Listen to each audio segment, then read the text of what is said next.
Guys, അപ്പം ഞാൻ നിങ്ങൾക്ക് ഇവിടുത്തെ കുറച്ച് ഷോപ്പുകൾ സെൻറ്ററൊക്കെ കാണിച്ചു തരാം. എത്ര സൂപ്പറായിട്ട് ഇവർ അലങ്കരിച്ച് വെച്ചിരിക്കുന്നതിന് ക്രിസ്മസിൻ്റെ ഭാഗമായിട്ട്. ഇത് കണ്ടില്ലേ, ഇതുണ്ടോ? ഇത് ആ കടകളിലൊക്കെ മുമ്പ് നോക്കി എത്ര സൂപ്പറായിട്ട് വെച്ചിരിക്കുന്നത്.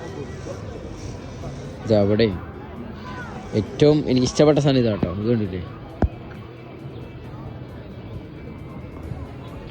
നമുക്ക് ഈ സെൻറ്ററിൽ നോർമലി ഇവിടെ വിൻ്റർ ആകുമ്പോഴത്തേക്ക് ഇവരത് അടിപൊളിയാകും. കാരണം ഇവിടെ ഫുള്ള് വെള്ളമൊക്കെ ഫില്ല് ചെയ്തിട്ട് ഇപ്പോൾ ഇതുണ്ടാവും. അതിൻ്റെ അകത്ത് ക്രിസ്മസിൻ്റെയും അതുപോലെ നമ്മുടെ നോർമലി സമ്മർ ആകുമ്പോൾ ഇവർ അടിപൊളിയായിട്ട് വെള്ളമൊക്കെ ഫില്ല് ചെയ്യും. വിൻ്റർ ആകുമ്പോൾ ഇത് കണ്ടില്ലേ, ഇവിടെ കുറേ മീൻസ് വിൻ്റർ ആയപ്പോഴത്തേക്ക് ഒരു ക്രിസ്മസിൻ്റെ ഭാഗമായിട്ട് കുറേ സെറ്റപ്പ് കാര്യങ്ങളൊക്കെ ഇവിടെ കൊണ്ടുവച്ചിട്ടുണ്ട്. വിൻ്ററിൽ ആൾക്കാർക്കുണ്ടോയെന്ന് വെച്ചാൽ ഇത് കണ്ടില്ലേ, ആൾക്കാർ ഇങ്ങനെ നടന്ന് പോയിക്കൊണ്ടിരിക്കുകയാണ്. അപ്പം നമ്മൾ ലക്ഷ്യം വെച്ച് പോകുന്നത് എങ്ങോട്ടാണെന്ന് ചോദിച്ചിട്ടുണ്ടെങ്കിൽ എൻ്റെ ലക്ഷ്യം ഒരേ സ്ഥലത്തേക്കാണ്. നമ്മൾ പള്ളിയിലേക്കാണ് പോകുന്നത്. അപ്പോൾ പോകുന്നതിനിടയ്ക്ക് ഞാൻ കുറച്ച് വിഷ്വൽസ് കാണിച്ചു തരുന്നത് മാത്രം. അങ്ങ് കാണുന്നത് അവിടെ നമുക്ക് വലിയൊരു ട്രീ കാണാൻ പറ്റുന്നുണ്ട്.